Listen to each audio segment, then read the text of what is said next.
all of these stories, and especially through the Bible, they kind of feel like a nice like pat on the back, like it's okay, like other people have experienced this, but at the same time, they almost feel very empty because it still leaves you wondering, like, why in this situation? Why is this happening to me?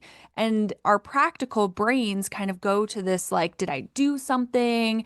Did I upset God? Is there something I could do to get this from God? And we kind of want to negotiate with him. I don't know if you've ever kind of experienced this where we're like, well, like if this happens, like, and if I do this, can you give me this? Or at least like take my pain away? Like I don't want this sorrow and this feeling anymore. And that's really where I was at. And I blamed God. Do you ever wonder where God is at when life is flipped upside down? I'm Sherry, your host, and I created this podcast so that my guests and I could look at the good God we profess through the lens of pain and suffering. What I have learned both firsthand and through the personal stories of my guests is that the God of the Holy Bible speaks beautiful things in the dark. God invites us to give him our pain because he's the only one who can transform the very thing that was meant to destroy us. Our challenge is to trust him in the process so that we might come to understand who he really is versus who we think he should be. Listen in and discover the countless ways in which we can find God in our pain. My guest, Katie Jones, is quite inspiring, and her story had me holding my breath, fighting back tears. I was very engaged in what she was telling me. Life is often a tapestry of unexpected events and trials that test our resilience and our faith, and Katie has that in common with many of us. Early in her marriage, and she and her husband are still quite young, she struggled with God when she was not able to conceive. As they lean into trying to discern God's leading, he opens their hearts to fostering children. Despite the challenges that come with fostering children, they fall in love with the kids and the beauty of breakthroughs and progress in the children's healing journey. And as they walk out their fostering journey with the Lord, they shifted their desires to align with what they believed were God's plans for them.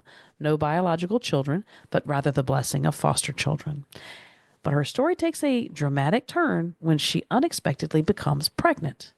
And this news is, I would think, understandably, initially met with disbelief, but that soon turned to joy, and they began to let themselves be excited about having a biological child. But their joy and happiness were severely tested at the birth of their sweet baby boy. Within hours, both Katie and their newborn Malachi were being monitored for serious problems. Within a day or two, they are both diagnosed with sepsis, and things begin to quickly change and drastically for them both. Katie had to make a life or death decision that would prevent her from having any future children. And Malachi would endure a last-ditch effort that involved cutting into both the carotid and the jugular arteries, a high-risk procedure that would prevent any further use of these two arteries in the future. One of the more profound moments for me during our conversation was when she shares how she was praying with her husband and their family, the church family, and those who had been supporting them in the last couple of days. And they're praying together as Malachi is preparing to go in for this procedure, or what they call ECMO. And you'll hear more about it because Katie will share more details about what ECMO stands for and what it does. But in this prayer, she verbally takes this stance by telling God out loud, like she speaks it out loud. God, if you take his life, I still trust you. That was one of the places in our conversation where I had to fight back tears because she stands in faith knowing that her one and only son is at risk during a medical procedure and that she has no future opportunity to have biological children.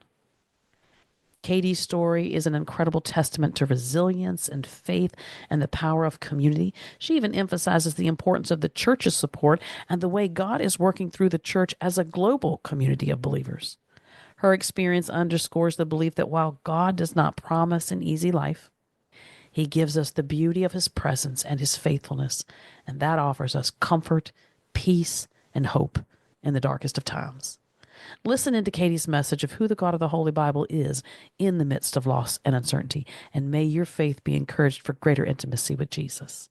Katie, welcome to the show. How are you? Oh, I'm doing great today, Sherry. Thanks for having me. Awesome. I'm so glad you're here.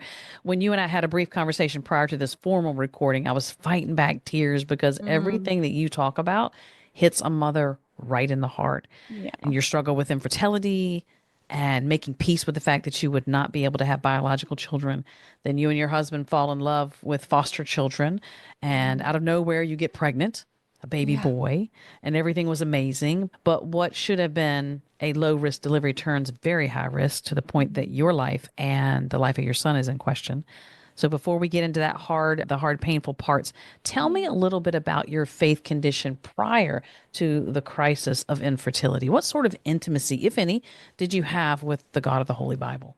Yeah, yeah, that's a really beautiful question and definitely helps paint a picture of how I responded to my situations. And I grew up in a Christian home. I grew up going to church often, but I didn't become a Christian probably until I was like around 13 officially, which is still pretty young and definitely a blessing that I knew Jesus and had that relationship with him before kind of going through some of these really intense periods of my life. And so I'm really thankful for that, just having my faith and having that rock through a lot of these trials.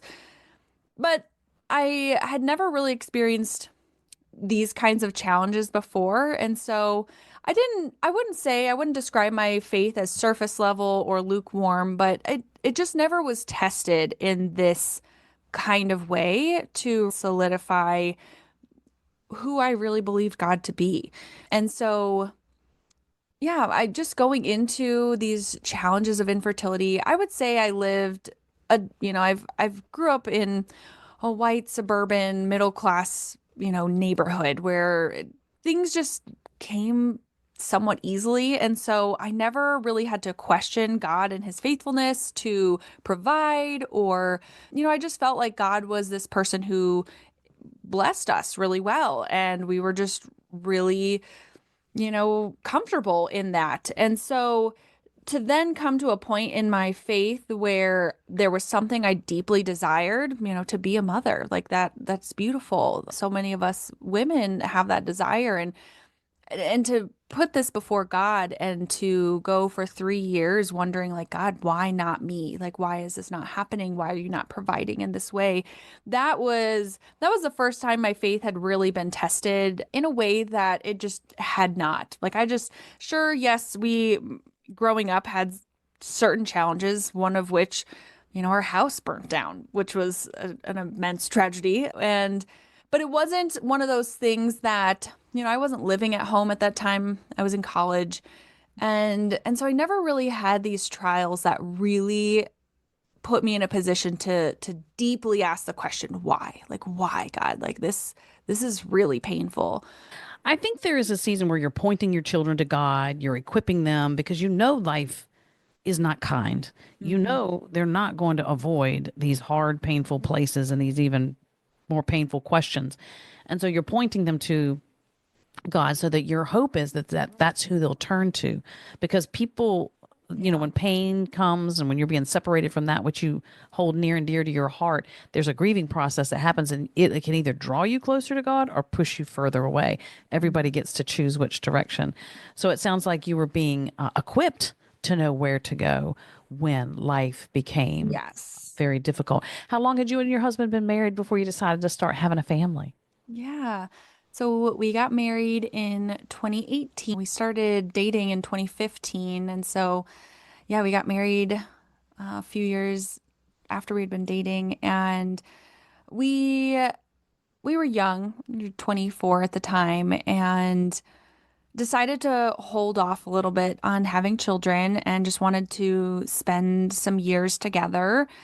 We had originally planned for maybe 3 to 4 years waiting to start a family, but 2020 came around, and I don't know, I think it was just around that time that we just were like, I think this is a good time to just start trying to build our family. Like, yeah, let's do this. And we were excited. And of course, like every couple going into that, it just has these kind of, wide eyes, this hope of this family that they're going to start. And it's so beautiful just to start to picture that. And it is a little scary, right? Because, becoming a parent for the first time is also terrifying to then have this life in your hands that you are responsible for. But we felt ready enough that we were like, yeah, let's give this a try. And so 2020, obviously, lots of craziness kind of hit the world and lots of emotions, right?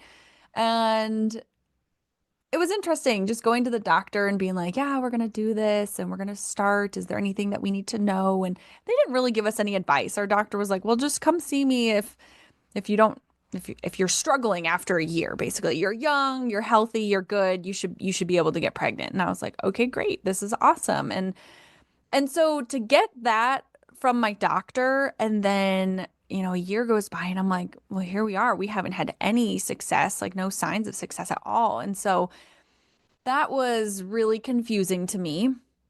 And then, going through that whole process of going back to our doctor and being like, okay, well, here we are 12 months later, help us figure out what the issue is. And then kind of just going through all those tests and finding nothing wrong. Everything that we were tested for, everything that they checked with us, everything was normal. And so doctor just kind of was like, "Well, I don't know. You should be getting pregnant by all of these, all this data that we have here. You should be able to get pregnant." So that was really hard. It was frustrating. And at that point, that's when I really started asking God, like, why? What's going on here? Especially when there's no markers to tell you Hmm. what's wrong, to give you any direction, any Something. indication, right? Hmm. Did you have any history of infertility in your families? I'd be Hmm. looking there. And I know. It so, was really that nothing. was that was really, I mean, both my husband and I are planners and just kind of more type A people, and so we like to fix stuff and so to get the information from the doctor saying, "No, you're normal, everything's healthy, you're good." It's just so frustrating because you're like, if I knew what was keeping us from becoming pregnant, like great, I could do whatever it was to fix that thing if there was something that needed to be fixed. But then just to hear like, nope, you're good. You should be able to get pregnant was really just really frustrating, honestly. And so as you begin to search the heart of God over this, what are some of the conversations you had with them? One of the things I think of is, did you ever find any connection or encouragement from any of the women in the Bible who had experienced childlessness? I would say yes and no. Yes, I did receive some comfort from knowing, Sarah's story, right? I think for me that was one that I came back to a lot, and especially just the promises that she was given, that her and Abraham were given from God, and just knowing that like I kind of felt that in my heart. Like there was something that God was promising to me. I didn't know what that meant, what it was, but I don't know. I think what was I just reading some of those stories and hearing them, yes, they're kind of comforting to a point, but at the same time, I think for so many of us going through any kind of challenge, right? Whether it's infertility or another kind of sickness or something else like losing someone like you have, and all of these stories, and especially through the Bible, they kind of feel like a nice like pat on the back, like it's okay, like other people have experienced this, but at the same time, they almost feel very empty because it still leaves you wondering, like, why in this situation? Why is this happening to me? And our practical brains kind of go to this, like, did I do something? Did I upset God? Is there something I could do to get this from God? And we kind of want to negotiate with him. I don't know if you've ever kind of experienced this where we're like, well, like if this happens, like, and if I do this, can you give me this? Or at least like take my pain away. Like I don't want this sorrow and this feeling anymore. And that's really where I was at. And I blamed God because I kind of, again, growing up, I kind of saw God as almost like a vending machine where like, you pray for the things you want. You want health and security and comfort, and God provides these things. And that's kind of what I saw growing up was, yeah, we go to church, we are good Christians, and here we live this nice, kind of comfortable life. And so God gives us this. And so when I wasn't getting the things that I was praying for, I was pointing fingers back at him, telling him that he's doing something wrong, or even just questioning like, what am I doing wrong? And it was so infuriating. Like every day and every month specifically, just like finding out like we're not pregnant again. And it really drove me to a point of feeling very depressed. I was never diagnosed officially with any depression, but it was brought up in different doctor's appointments. And I had done some like virtual counseling and stuff. And they had mentioned, well, maybe you have some mild um, depression and anxiety. And so nobody ever like officially diagnosed me or anything, but just knowing like I was very sad. Like I was just so lost and confused because the God that I kind of grew up knowing and understanding was not at this point in time the God that I had really grown up to know. And so that, yeah, that was just so hard. I mean, really just hard. I will often say now, after what I've experienced, my personal experience is that I, for me, maybe I shouldn't say the biggest challenge, but my biggest challenge when I went through the darkest valley I've ever known is to have the courage. And I do mean courage because you've got to be willing to face some things about yourself that you believe Mhm. and that you think, and that it's so self-centered for me. Yep. But we have to have the courage to see God for who he is and not who we want him to be. And that's Mm-hmm. scary because it feels like it's undermining all this stuff that you built and you Mm-hmm. understood, but yet it's not the truth. And so that's a scary place to be. But if you give God room to speak his truth into those places, you end up with this beautiful exchange for what your little meager understanding was, and it's replaced Yeah. with his truth and his beauty. And it's such, his truth is so powerful. That's the beauty of it, I think. When I keep saying beautiful and his beauty, Yeah. that is the power behind it, because it is, again, transformational. It transforms. It doesn't just change us, it transforms us. I think you even described that year as a just a year of pure anger at God. Yeah. And I appreciate your candidness on that, because it is true. You're trying to struggle to make sense of it. I think that's any of us. When things are flipped upside down, you try to orient yourself again. You try to make sense of what's happening in your life. So, what did it look like for you to submit, finally just lay down your desire to have children? You just laid at the feet of God and you Yeah. accepted that you guys didn't need, or it was Mm-hmm. okay if you didn't have natural children. How do Yeah. you surrender that? That's yeah, practically speaking, I don't even know if I could say exactly how it happened, but it was just a process over time. So you had mentioned that, yeah, my husband and I are foster parents, and this is a wonderful part of the story. And definitely now looking backwards at everything, we definitely believe that this is one of the things, and there's many things, but one of the things that God was trying to navigate us towards. That before getting married, we had always kind of discussed potentially adopting children at some point. We never actually specifically talked about foster care.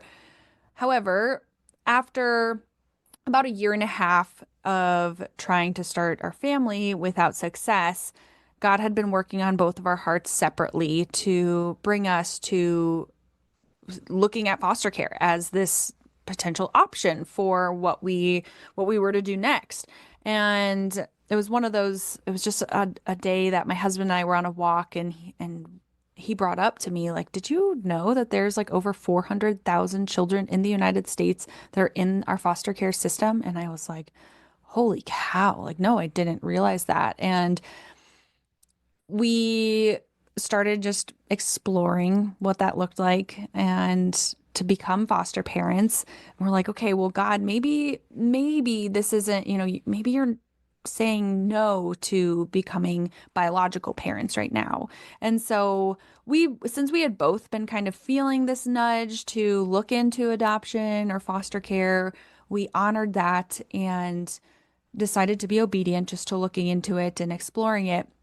And I think that that's kind of the process of laying down some of our own goals to just be open, right? Like, I don't even think God is asking us to just dive right into things all the time. In certain circumstances, I think that could be the case, but in many instances, I think it's just those small steps of obedience. Like, I think God works in huge, miraculous ways when we just say yes to that first kind of scary step, or maybe that first step isn't so scary because just learning about the other options out there is the first step sometimes. And so for us, that first step was just going onto Google and looking into like what does it mean to become a foster parent? And so we kind of started just walking that direction. And little by little, God kind of started to shift, especially for me, because my husband is so wonderful and he's so strong and he's been um, just a beacon and this rock that I've been able to hold on to throughout this, who's always pointed me back towards Christ. And he had always held on to hope of like, yeah, I really believe God is going to give us a child at some point. But I was just questioning God so much. But we, just having that and him kind of continuing to push us along the path to figure out what it is that God was trying to direct us towards was huge. And so just opening our door and our hearts to that and then becoming foster parents. We did that and then I wouldn't even say it was something that I completely let go of, like becoming a natural biological parent, like a mother. That was not something I let go of until probably 6 months to almost a year into having foster children. And and it at that point it was and it wasn't even like an overnight thing. It was again slowly going and just praying and just saying, God, like if this isn't what you want for me, just change my heart. Like and just asking God to help make our own goals his goals, right? And Mhm. not asking him to accomplish these things for us, because that's what I was doing. I was like, give me this thing that I desire so deeply. Rather, I was asking him to help me change my desires to just align more to what his were for me and for the world. And so Do it you was not an overnight thing. Hmm. do you feel like there came a point where he asked you, Katie, if I don't give you what you want, am I still enough for you? Hmm. Hmm. Yeah, yes. The short answer is yes. And again, I don't know if I could pinpoint a specific moment to say like that was the moment, but it was something that I had just come to realize like this is what God was really trying to get me to admit was I don't need to be a mother in order to feel, yeah, successful or accomplished or that I've hit the next goal in life because and I think that this is it's not necessarily a bad thing, but the church, Big C church, just tends to kind of put these traditional things like milestones that we're supposed to hit in front of us, right? You go to college and then you find your spouse and you get married and then you have children and then you send them to college and you do all these things. But I think what so many people probably listening to this will also resonate with is that life just doesn't happen like this picture perfect, you know, story that we all tend to believe is the reality for everybody else.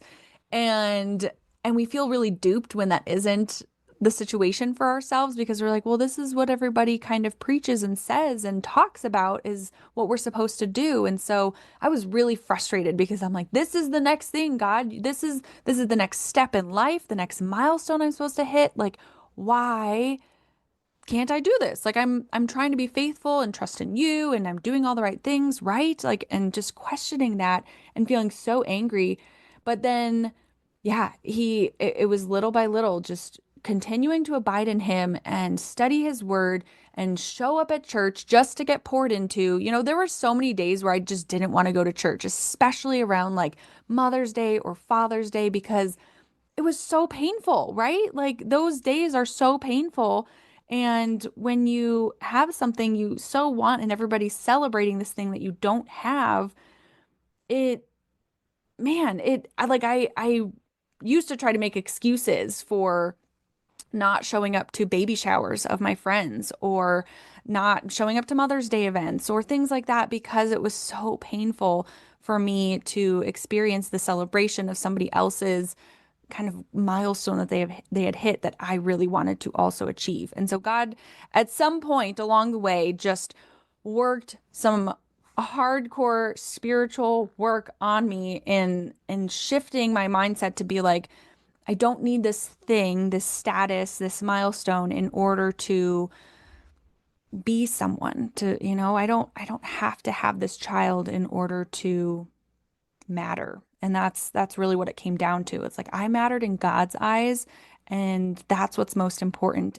And so you embrace foster children and foster care, but that has its challenges too, because there's a lot of trauma with the children that you Totally. care for. And so now you have to relearn not even a typical discipline, if you will, because I guess Yep. you have to look at some things that are age appropriate, but then some things that are trauma response. And you have to be able to Absolutely. sort between the two. You have to address them differently. So, what kind of challenges did you face there? Boy, oh boy. We had no idea what we were getting into with foster care. And I think that God kind of protects our hearts and our minds, whether we're becoming natural biological parents or foster parents or even experiencing any kind of challenge. Like I really think out of his mercy protects us from some of these like just knowing what kind of trials are going to be ahead because I think if we knew like how hard parenting would be in general or how hard foster parenting would be or how hard starting a business would be or any of these things that are really tough in life, if we knew everything that was ahead, I don't think so many of us would do it, right? I True. mean, there's so many challenges that we face, but yeah, with foster care, I remember sitting down with my parents and my husband's parents, so my in-laws, and letting them know that the way that they parented us is going to look very different from the way that we are parenting any foster child that comes into our home.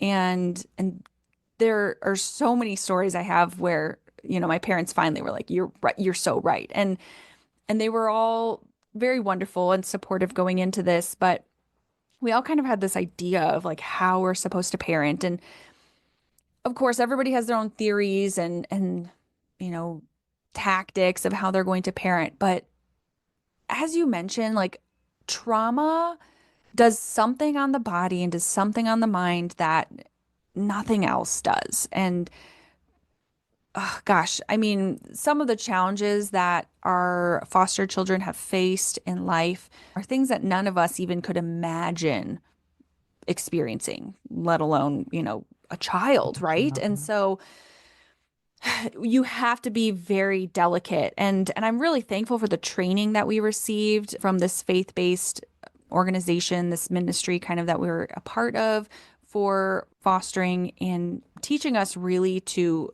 come at it with love and grace and respect for the child and just embracing them where they're at. And yeah, children often who have experienced trauma are about like half of their age, like if they're 10 years old, they will typically act like a 5-year-old. And how do you do that? How do you parent a natural 10-year-old child who thinks that they are like they'll never say out loud like I am 5 years old, but the way that they respond to things is typically how a child half of their age would. So, it's really intense. We have also our longest placement is a sweet 5-year-old who also has autism and she's nonverbal, and so that alone is, my gosh, a whole nother world. And I have a lot of respect for parents who have children with any sort of disability, whether it's physical, mental, emotional, educational disability, things like that. And so it is very hard to be a foster parent, but we have God and we are so thankful for him every single day because there have been a lot of trials that have pushed us to the edge of our patience, and we have definitely not been perfect.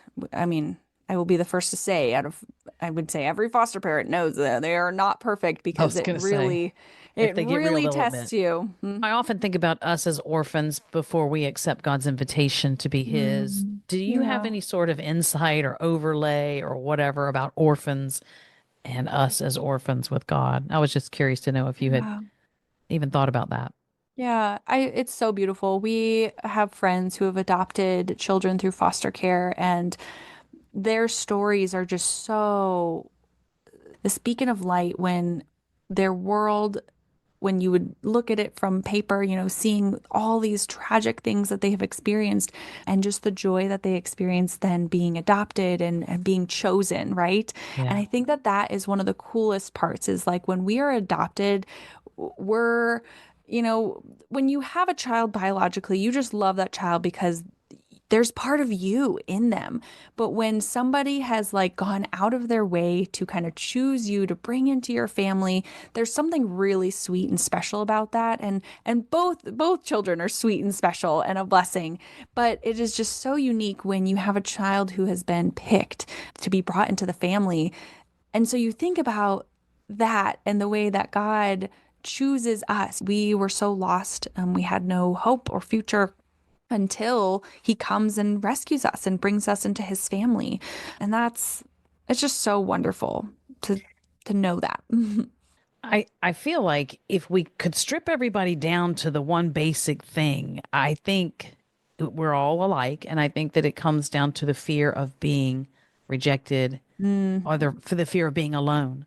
And so when God gives us our identity, when you adopt a child into the family and they're spoken for, I just feel like that's the essence of the cry yeah. of the human heart is to have that identity to be spoken for, to be Mhm. claimed. And God is so scandalous. He isn't even embarrassed about how bad we are. He will just claim us and protect us and guide us. And that to me is astounding that he takes Mhm. us, a hot mess and all, and just Totally. love on us. Yeah, and just love on us. So moving from the foster children experience into the fact you find out you're pregnant, were you just Mhm. slightly shocked about that? It's so interesting. I replay this in my head like all the time. You know, I had been refusing to take a pregnancy test. And so I had been putting it off and putting it off because I was like, there's no way.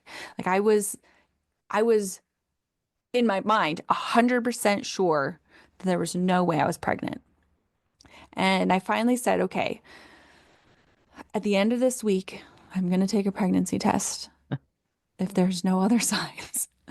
And I literally had one one pregnancy test in my house. Like before, when we were trying, like actively trying to get pregnant, you go to Walmart and you get like the whole big box of pregnancy tests, right? So I originally had this giant box of them and would take one out every month and get really excited. But I literally wasn't even sure I had one in my house because that wasn't something I was like, I had written that off. And so I found this pregnancy test in my bathroom cabinet and I was like, okay, here we go. God, I don't know what this is going to mean. And I had already in my mind planned that the rest of the afternoon was going to just be sad because it was going to come up negative.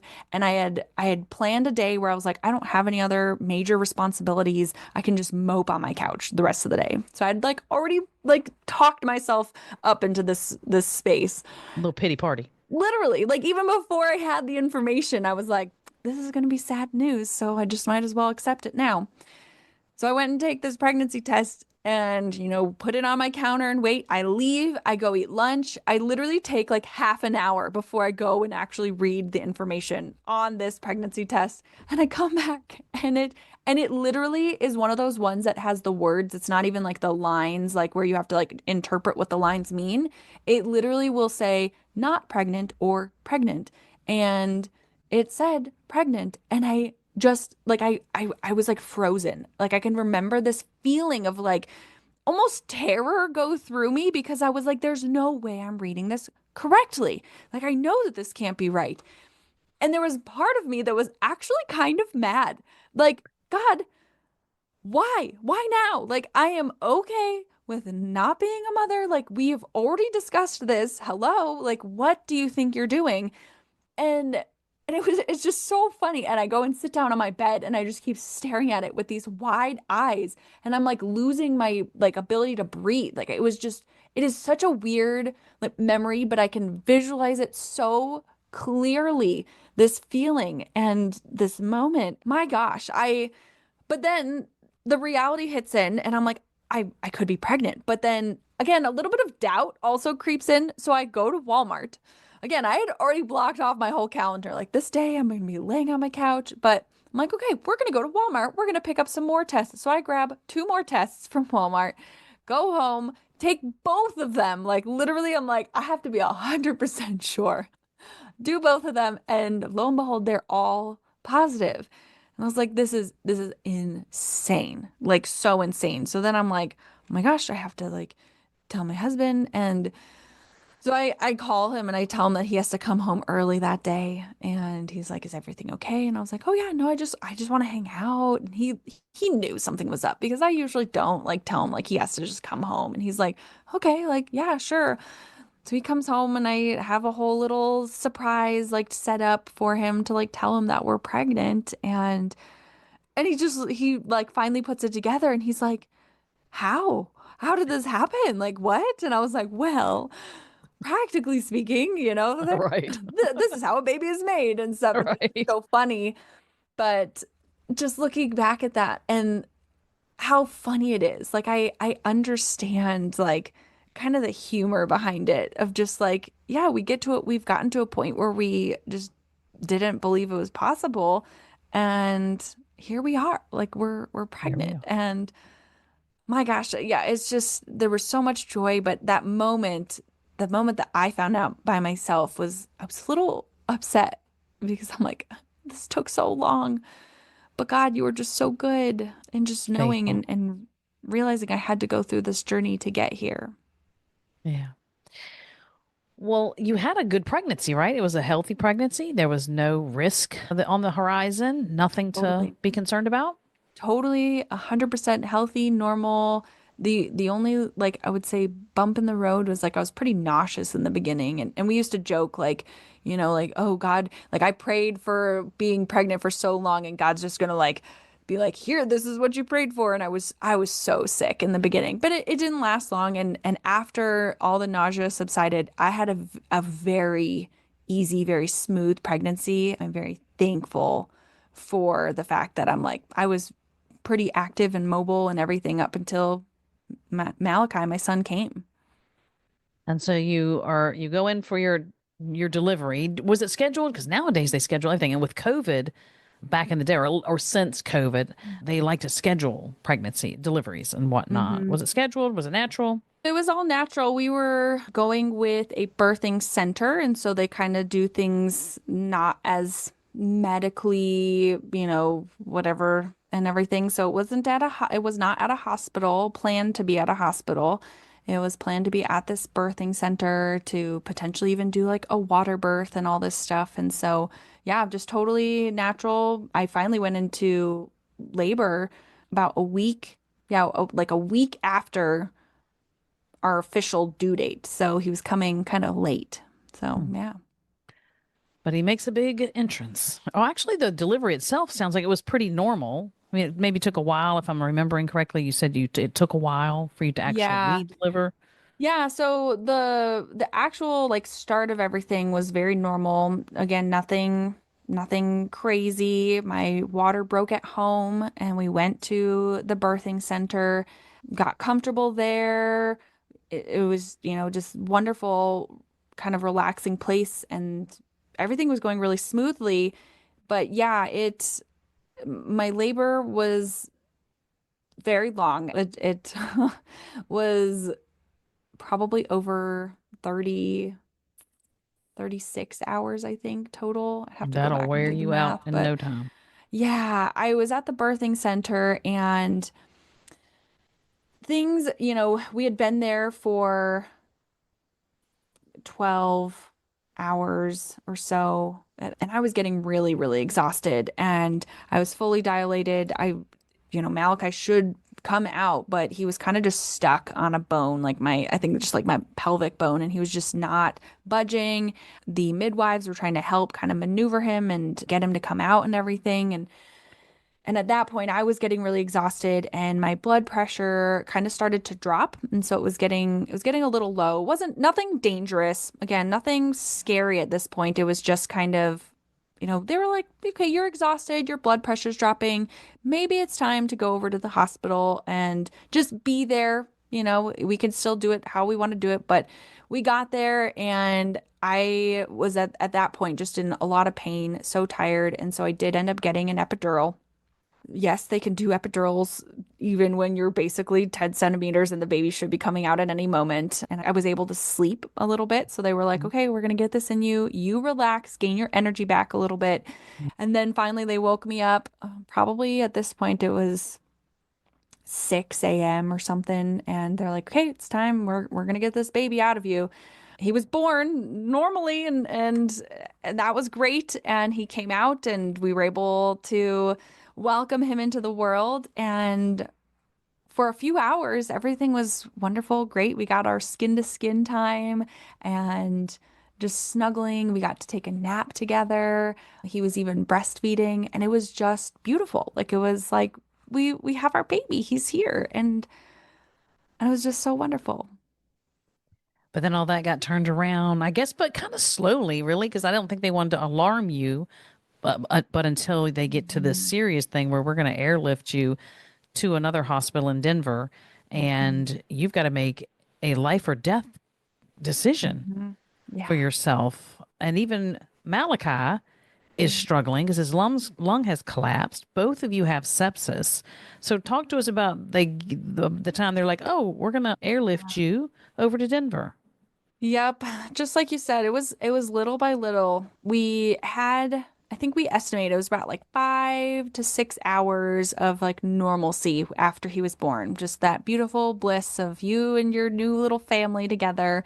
And there was a moment where he was getting really red, like just hot. Like he was getting hot. His temperature was going up. He had a little bit of a fever.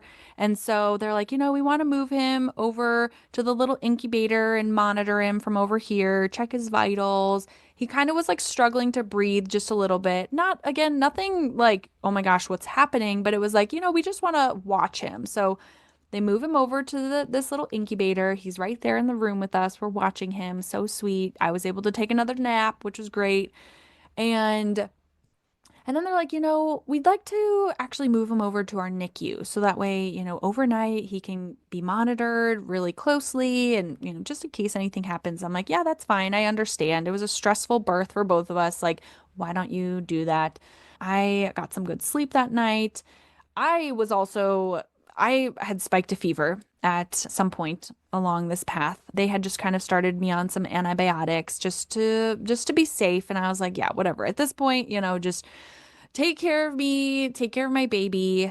And then the next morning, they wake us up early.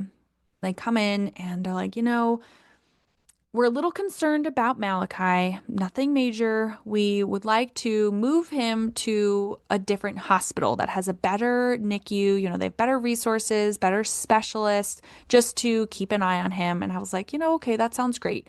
Again, nobody was raising any like major alarms, like he needs to go. Like nobody was stressing us out, right? It was just very like calm, like we're gonna do this just as a Seemed like precaution. seemed like the typical procedure or process. Yeah, yeah, yeah. Like I was like, yeah, they just want to make sure that this baby's okay. I totally get it.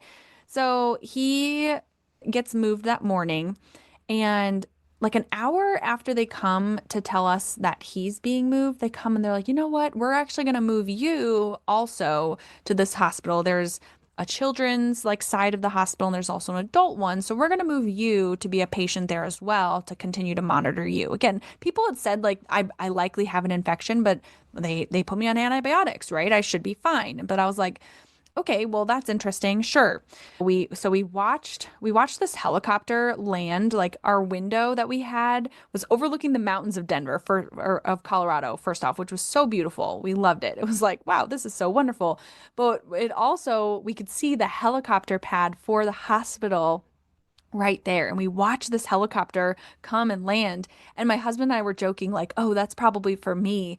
Not knowing that that helicopter was literally for me. I was thinking I was going to go in an ambulance, maybe, because that's what Malachi did. And they're like, oh, yeah, that helicopter is for you, actually. And I was like, well, well, that's interesting. That's kind of weird. And I was like, why? Like, why am I going in a helicopter when my son was taken in this ambulance? And they're like, oh, it's just protocol. Like, this is what we do for like maternity related things. And I didn't really question it. I was like, okay, sure.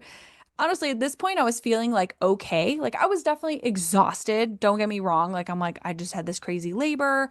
And that's what I kept like, you know, telling myself was like, I just gave birth. This is like, I should be exhausted. I shouldn't feel 100%. And so I just chalked it up to being tired from that, not knowing that what was really going on was I was very, very ill from this infection. And so they put me on this helicopter. I had this beautiful ride over to this hospital. It was gorgeous out, no clouds in the sky, sunny in Denver, Colorado. Land at this hospital. They have me in the gurney all strapped up and everything and haul me into the hospital. And the moment that I finally realized something was definitely not right, like something was like more wrong than I really realized, was when I was admitted to the ICU. And I was like, why am I not going to like a regular like postpartum room where I'm supposed to just kind of recover from this birth that I gave? Why am I going to this, intensive care unit? Like why? Like is something that intense right now? But the results finally came in from these labs that tell them that I have sepsis. And I was shocked. Like, I mean, to say the least. I didn't understand what I was hearing. And they continued on to tell me that this sepsis, sometimes your body's able to fight it off and antibiotics are able to smite it, to kill it and make sure it doesn't do anything to wreak havoc on your body. However, because of the prolonged labor and the stress my body was under, my immune system was weakened. And because of that, the sepsis had infiltrated my uterus. And my uterus at that point was basically 100% infected. And the uterus is designed so interestingly because for women, it's the place where this baby is going to be housed and that's where this baby is going to take form and to grow. And so the uterus is designed very strongly. It's like it's super hard to penetrate through. And so for the sepsis to be in there, it's extremely difficult for antibiotics to get in and to kill it, to kill that infection. Makes sense. Yeah. So that is when they told me that because, they had been giving me the antibiotics now for over 24 hours, at that point it had been almost like a day and a half that I had started getting these antibiotics. They're like, nothing has really changed. We've been taking labs basically since you were at the hospital just to continue to monitor to see and they've only gotten worse. And what they were recommending was that I needed to have an emergency hysterectomy right there, right then. Because And if so not, it would have left the uterus and gone into the body. And then it just exactly runs rampant from what I've heard. runs rampant. And they very rarely can stop it. And it basically, if it's not contained, it's kind of like a wildfire. It will just go and destroy everything around it. And so the scary part is that if it does that, it could eventually go and attack something like your heart or your brain or any of these other vital organs that are necessary for life. And so I'm like, well, how long do I have to make this decision? And they're like, well, we would really like to know as soon as possible, but like you probably have a few hours at the most. And so I'm like, well, can I at least wait until my husband's here so we can just make this decision together, right? I didn't want to necessarily go and destroy the chance of having a child without him knowing and going into this together. And so I call him up. And this is when it like really starts to like hit and get really hard for me because it's like that's the moment when it's like, oh, something's really wrong. Like I have to make this phone call. And so I call him and he's like, "Hey, yeah, I'm at home. I'm getting things together." And I'm like, "Well, if you're all done there, like can you head to the hospital sooner? We're like half an hour from the hospital from our house." And so he's like, "Yeah, like that. Yeah, I can come. Like is everything okay?" And I'm like, No, no, everything's not okay. But I would rather you be here for me to explain it than to tell you over the phone. And he's like, okay, yeah, I'm packing up. I'll be there, within like 30 to 45 minutes. And I was like, great, thanks. So then I have this time alone and I'm just praying and talking to God. And I'm like, is this really happening? Like God. And so it's one of those moments where I'm like, okay, I have to decide, do I want to live and not have any more of my own children? Or do I want to run the risk that this could kill me? And so my husband comes and we pray together and at this point he knew something was wrong. Like he knew something was obviously very wrong. And so he calls, my husband's a youth pastor, and so he calls our head pastor and he calls one of our mentors and they come to the hospital too, mostly to also be with him because now here his he just had his first child too. Like he just became a dad and his child is in the NICU there at this hospital, and then his wife is in the ICU going through her own things when this should be a moment of celebration. And he's like, I could lose the two people that mean the most to me. And so for him to have to go through that was also really hard, I'm sure. And he has told me that. And so yeah, so then I get carted back into this surgery. I kiss him and just like pray for me, and I just tell him go be with our baby. Like if anything happens, that's all I want you to do is just go be with him and be at his side and know that God has got me while I go and do this. And so yeah, I go back and I have my surgery and I have my hysterectomy and come out and it wasn't an intensely long recovery, but I was in the hospital for about 2.5 weeks myself with recovering. How much of a break did you have between you getting your surgery? Now you got to face Malachi's Hmm. Hmm. needs, and they're severe. Yeah, so I had my hysterectomy the day after he was born, and then it was only, I think, 3 days after he was born, so then it would have been like only 2 days later when they decided for Malachi to put him on ECMO. At this point, he had been in the NICU. They were doing all these things for him, and he was intubated and he was sedated heavily, and they were just trying to kill this infection in him. But unfortunately, what had happened in the meantime was that his left lung had actually collapsed.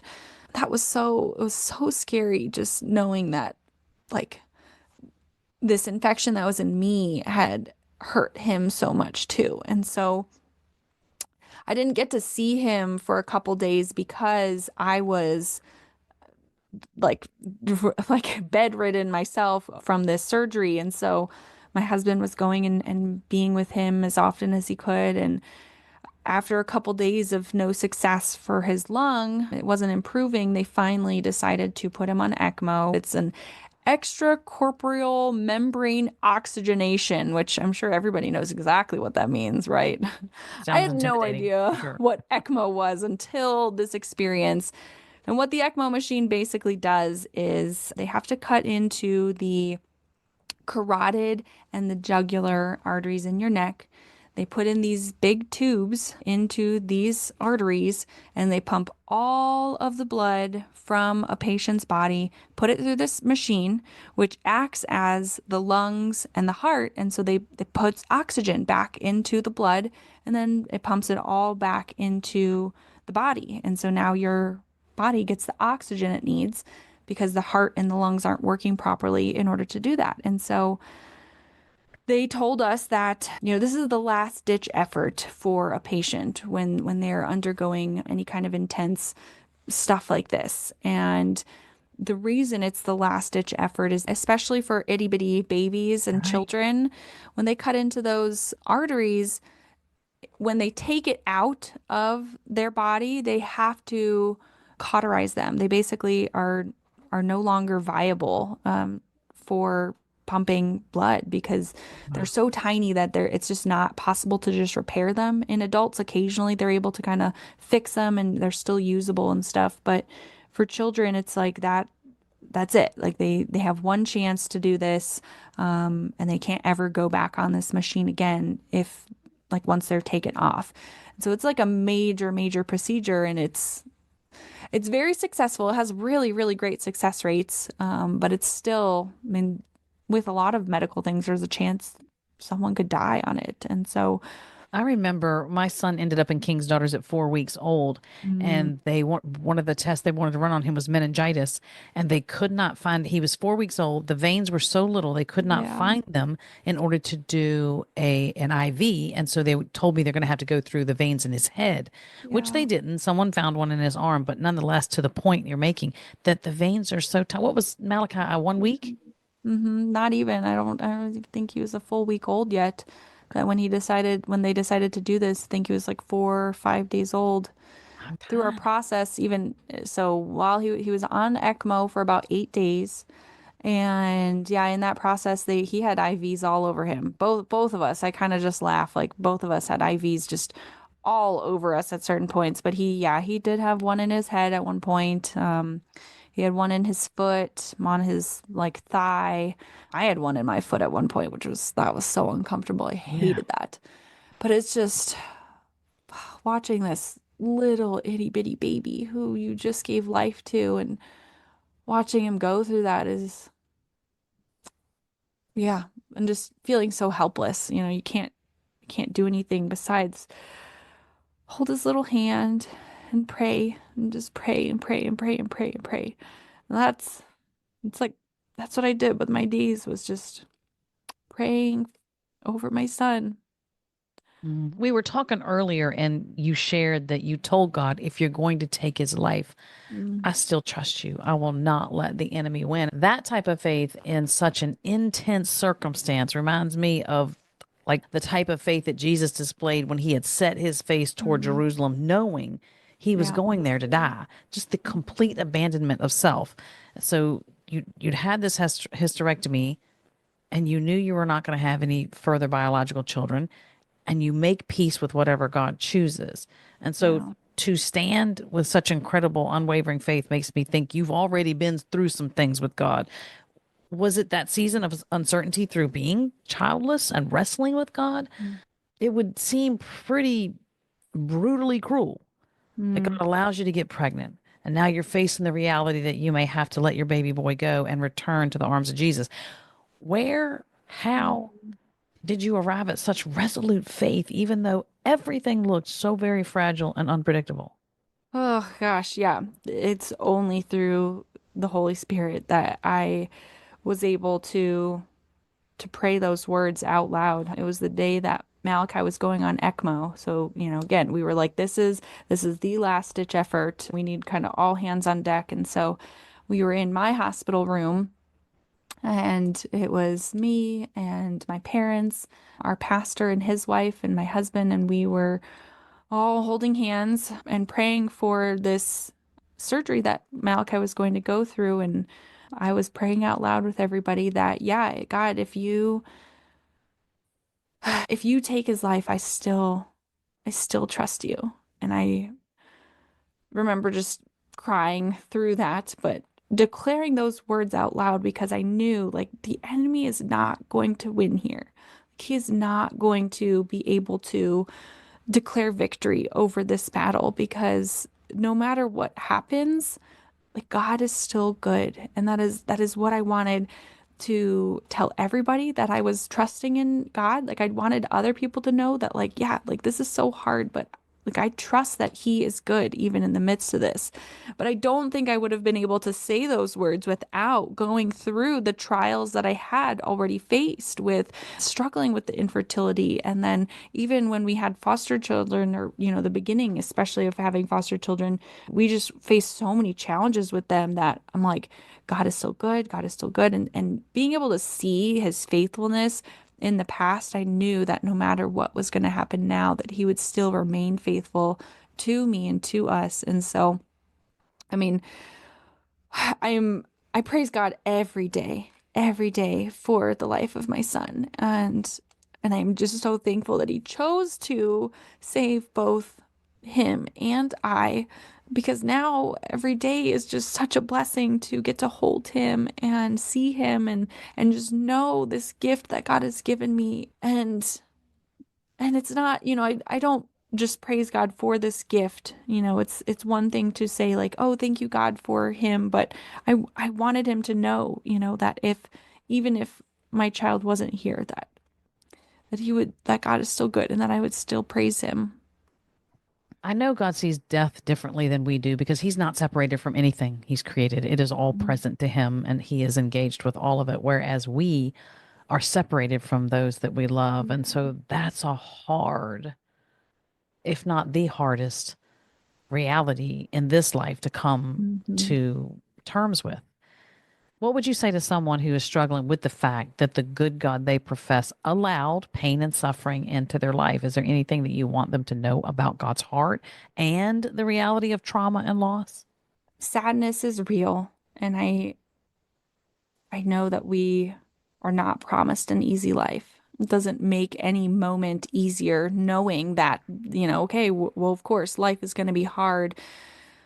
It doesn't make going through the hard things better or, you know, but just knowing that we have a God who actually, who cared so much about us that he wanted to come and experience this pain with us.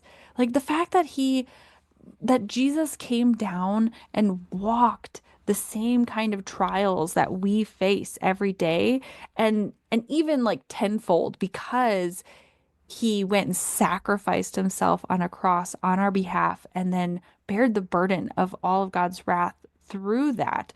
It's again, it doesn't necessarily make any moment easier for us going through any of these trials, but I find some comfort knowing that we have a God who understands and who sees us in the middle of that. And I think that's like so beautiful too, because you think about like going through trials, like, yeah, you have friends and family members who come beside you, who just sit with you. And that is, I love that. Like I love having those people who just sit with you and like they don't declare to like make you feel better, right? They're not like, "Oh yeah, like I'm fixing this. I'm doing something," but they just want to be with you in your sadness. And I think that's exactly what Jesus does with us. Is just he's there. He sees us. Like he understands what we're going through because he actually experienced these kinds of pains himself. And so just knowing that makes it not Knowing you're easier, not, but just better, I guess. I don't know. yeah. Like, Knowing you're not alone is a lifeline for a lot of people. People want to help, but if unless they can change your circumstance, they can't really reach the pain that you're going through. But God's presence can. And I think the reason that he can reach those places is because, like you said, he understands them and he can transform them. We don't yeah. have to be left in those places of that kind of pain. Yeah. When you think back to this process, because it hasn't been that long ago, you're under a year. Hmm. What are Hmm. you grateful for? Anything in particular? You're probably grateful for many things, but is there one thing that stands out like, I am really grateful that God tangibly showed me that I'm not alone. We have such a beautiful community here. I'm so thankful for every friend and family member that we have and the people that have surrounded us and And I think what's so cool about even just our really small community, like the people that are here directly with us, is that the community of the church is so big. And we got to see how God works through his church because we had our family and our friends who were texting their family and friends who were texting their family and friends and everyone. I still would love to be able to like go back and like map it out to see like where we had people across the world praying for me and for my son. The church body is so powerful, and the way that God works through the church is so amazing. And I think that that's exactly why Jesus, when he brought his kingdom here, he wanted to reach people through local churches. And when I say local church, it's not even just your immediate right there, the church you go to, but the big C body of Christ, that we are all connected. And I got to see that. Like I got to see the community that Christ has built here on this earth. And it is powerful and it is strong. And God listens to us. And that is so, so cool. Well, I really appreciate you taking the time to share this, the intimacy of who God is in the context of such uncertainty. And so we need to bring it to a close because I've run over, but I want to ask one last question. Yeah. And I still have plenty more, but I want to ask one last one. If our listeners remember one thing about this conversation, what do you want them to remember?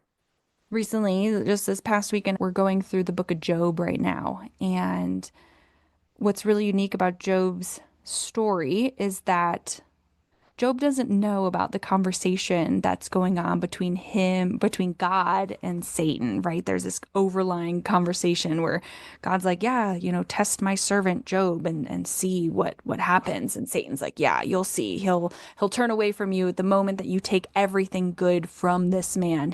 He only praises you for the things that you've blessed him with. And Job doesn't know about this, and he doesn't know what's at the end of this long road that he's about to journey on. And I think a lot of times we face our trials and our circumstances that are really dark, and we say, God, if you could just tell me what's ahead, that there is a light at the end of the tunnel, that something's going to be okay, like it's going to turn out okay for me, then I could actually, like, I could face this battle every single day. And we pray for things like that. Like, God, just, tell me what's going to come ahead so I can face this. But God doesn't. He doesn't share with us what's going to come ahead. If I had gone through those years of infertility and the years of struggling as a foster parent and the months of time in the hospital, if I had known that I would today get to lay in bed with my baby who's giggling and laughing. And if I could see that picture years ago, then it would make all these things easier to go through. But God doesn't choose to do that because we would end up praising God only for the blessings and only for the things that will result at the end of the day versus praising and thanking Him and just being okay with God alone without all those good things. He doesn't promise us a light at the end of the tunnel here on earth. He doesn't promise us blessings and comfort here. And I know that might be kind of hard to hear, and it's definitely not wonderful to hear, but what he does promise is himself. And that really is the light at the end of the tunnel because that relationship that we have with Jesus is so much sweeter than all these things that we do get to experience as blessings here on earth. And so that's like my biggest lesson and my biggest takeaway was like, I'm glad I didn't know. I'm glad I didn't know that it would be okay and that it would be great, right? Like today is wonderful and I love every day waking up to see my son there. But I'm glad I didn't know that it would end up this way because I wouldn't have learned to just appreciate God for himself. That is such a valuable point that you're making because if we know it's going to be okay, we're just going to plow through all the bad Mhm. stuff without Mhm. stopping to ponder God's goodness in the midst and Yeah. the reality of pain and suffering because we're like, oh, we're fine. Everything's good. But I have discovered that God reveals some of the most beautiful things about his character and his nature in these very dark valleys. And that if we're so busy, either like me in the very beginning, I was just peppering him with why questions and argumentative and was Mhm. not slowing down at all to hear what he had to say. But when I submitted, finally laid down my, self-defined rights for all the things I wanted to have add up and look like it was supposed to, then I could hear what he had to say. And it was in Yeah. that season where he poured some of the most beautiful things into my spirit. And people will hear me say now that God speaks beautiful things in the dark because Yeah. that's what he did. Oh, yeah. Well, thank you so much, Katie, for being here with me today. I deeply appreciate you. Thank you. Thank you so much for having me. This was great, and I love getting to share my story, and I hope that it does encourage someone out there. I know that it will. It really will. Thank you for your time and for sharing this experience with my guest. I hope you have found encouragement for today and a deeper revelation of God's heart in the midst of pain and suffering. We'd love to have you as a subscriber to Finding God in Our Pain so that you can be connected with all my guests as they share their personal experiences and professional knowledge about pain and suffering. And because this podcast is a division of the website A Life of Thrive, for more information and the various ways you can connect with us, please visit the website alifeofthrive.com. I look forward to sharing more transparent stories from the hearts of women who intimately know what it means to have their world flipped upside down, their authentic struggle to make sense of it, and what recovery and healing looks like. Till then, sweet woman, remember you are not alone and that God speaks the most beautiful things in the dark.